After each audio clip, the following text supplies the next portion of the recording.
امام موزوں پر مسح کرتا ہو تو اقتداء کا حکم میں ریاض میں کام کرتا ہوں۔ یہاں جب ہم ظہر یا عصر کی نماز پڑھنے جاتے ہیں تو اکثر غیر مقلد حضرات ساکس پہن کر نماز پڑھنا شروع کر دیتے ہیں۔ اگر ہم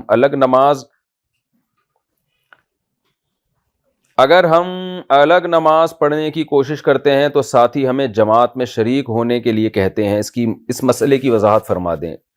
شمس غفران انڈیا سے، اگر آپ کو معلوم ہے کہ جو امام ہے اس نے ان موزوں پر جو عام طور پہ آج کل ساکس پہنے جاتے ہیں، جسے پہن کے آپ شوز بھی پہنتے ہیں اس کے اوپر، تو یہ والے جو ساکس ہوتے ہیں ان پر مسح اگر آپ کو پتہ ہے کہ امام نے کیا ہے اور نماز پڑھا رہا ہے تو اس کے پیچھے نماز نہیں ہوگی۔ بے شک آپ انفرادی پڑھ لیں یا الگ جماعت کر لیں، اس کے پیچھے نماز جائز نہیں ہے۔ اس کی وجہ یہ ہے کہ اس سے پہلے والے مسئلے میں بھی میں نے ڈیٹیل بتائی ہے، دوبارہ میں ریپیٹ کر دیتا ہوں کیونکہ لوگ پھر شارٹ کلپ بنا کے چلا دیتے ہیں، پھر ادھوری بات آتی ہے۔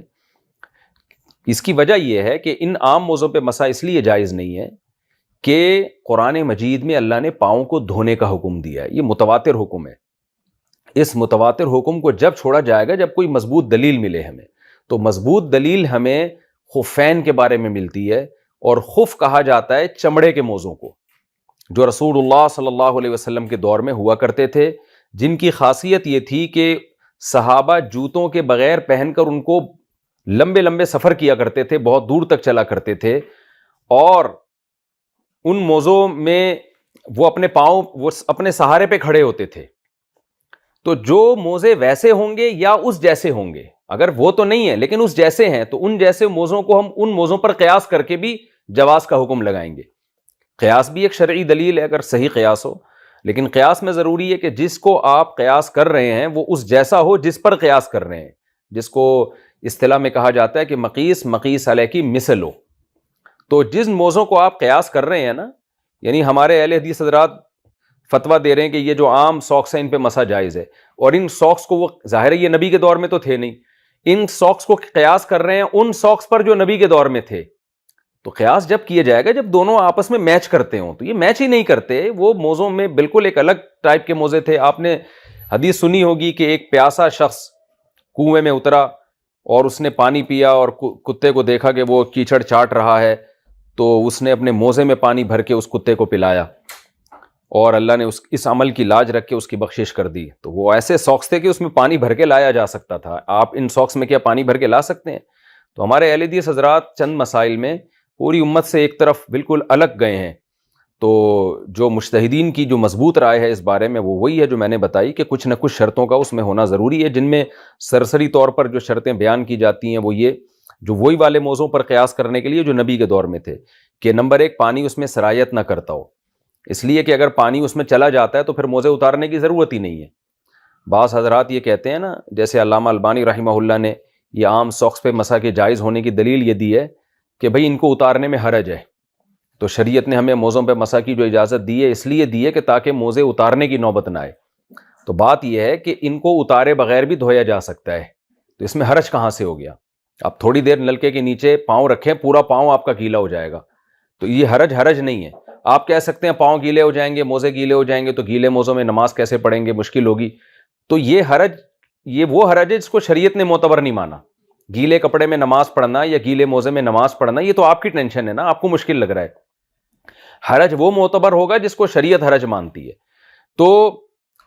یہ جو موزے ہیں یہ اس دور میں تھے ہی نہیں، تو اس پر ہم کیسے، اور اس جیسے بھی نہیں ہے تو ہم کیسے قیاس کر کے ان کو وہی والا حکم دے سکتے ہیں؟ تو اس لیے جو اس میں بے غبار بات ہے وہ یہی ہے، اور نماز کا مسئلہ اور وضو کا مسئلہ بہت احتیاط کا مسئلہ ہے، کیونکہ قرآن تو پاؤں کے دھونے کا حکم دے رہے ہیں، نبی صلی اللہ علیہ وسلم کا معمول پاؤں دھونے کا تھا،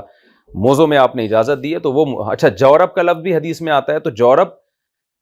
اس سے بھی ہمارے اہل حدیث حضرات کہتے ہیں کہ جورب جو ہے یہ موزوں کو کہتے ہیں، یہ خفین کو نہیں کہتے۔ تو جورب کا لفظ لغت میں خفین پر بھی اطلاق ہوتا ہے اور عام موزوں پر بھی اطلاق ہوتا ہے، تو یہاں جورب سے مراد خفین ہے، کیونکہ باقی حدیثوں میں سب میں خفین کا لفظ آیا ہے، اور وہ جورب جو جس میں یہ صفات ہوں، یہ خاصیتیں ہوں، کیونکہ صحابہ اسی جورب کو پہن کے لمبے سفر کرتے تھے اور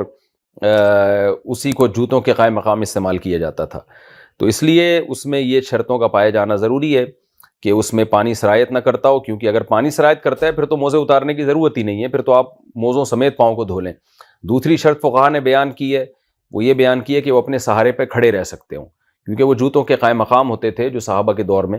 اور تیسری شرط جو بیان کی گئی ہے کہ اتنے باریک نہ ہوں کہ اس میں سے پاؤں جھلکتا ہو، اور چوتھی شرط یہ کہ اسے پہن کے دور تک چلا جا سکتا ہو. تو یہ شرطیں جب تک نہیں پائی جائیں گی تو ہماری رائے میں مسح جائز نہیں. اور یہ جو عام ساکس پہ مسح ہے یہ تو بہت ہی کمزور دلیل ہے. تو بعض لوگ یہ اعتراض کرتے ہیں کہ پھر ہم الگ جماعت کریں گے تو پھر فرقواریت پھیلے گی اس سے اور مسلمانوں کی اجتماعیت ٹوٹے گی. دیکھیں اجتماعیت ٹوٹنے کے لیے، اجتماعیت ٹوٹنے سے بچانے کے لیے جو آدمی شاذ قول پر عمل کر رہا ہو نا، اسے کہا جائے گا کہ جمہور کے قول پر عمل کریں، نہ کہ جمہور کو کہا جائے گا کہ انفرادی آراء کو آپ اختیار کرنا شروع کر دیں. تو عرب ملکوں میں جو امام ان عام ساکس پہ مسح کر کے نماز پڑھا رہا ہے اس کو کہا جائے گا کہ بھائی تم ٹھیک ہے، اگر تمہاری رائے یہ ہے بھی تو فرض تو نہیں ہے نا یہ. اور یہ کون سا تم کوئی قحط زدہ علاقے میں ہو جہاں پاؤں دھونا مشکل ہو رہا ہے تمہارے لیے، یہ اتنی شدید سردی پڑ رہی ہے کہ تم مر جاؤ گے، ہر جگہ گرم پانی دستیاب ہے. تو آپ کیوں لوگوں کی نمازوں کو شک میں ڈال رہے ہیں؟ آپ کیوں ایک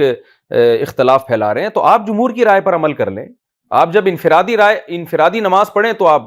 ٹھیک ہے، آپ اپنی رائے پر عمل کریں، آپ سمجھتے ہو کہ آپ کی یہ تحقیق ہے. لیکن جب آپ ایک امت مسلمہ میں ایک عمومی امام ہیں، آپ کے پیچھے فقہ حنفی کو فالو کرنے والے بھی نماز پڑھ رہے ہیں، فقہ شافعی کو فالو کرنے والے بھی نماز پڑھ رہے ہیں، اور فقہ حنبلی کو فالو کرنے والے بھی، فقہ مالکی کو فالو کرنے والے بھی، تو بہت سے لوگوں کی رائے ہے کہ اس طرح سے نماز نہیں ہوتی، بلکہ مضبوط رائے اور تقریباً جہاں تک مجھے معلومات ہیں تقریباً اس پر اجماع ہے. تو اس لیے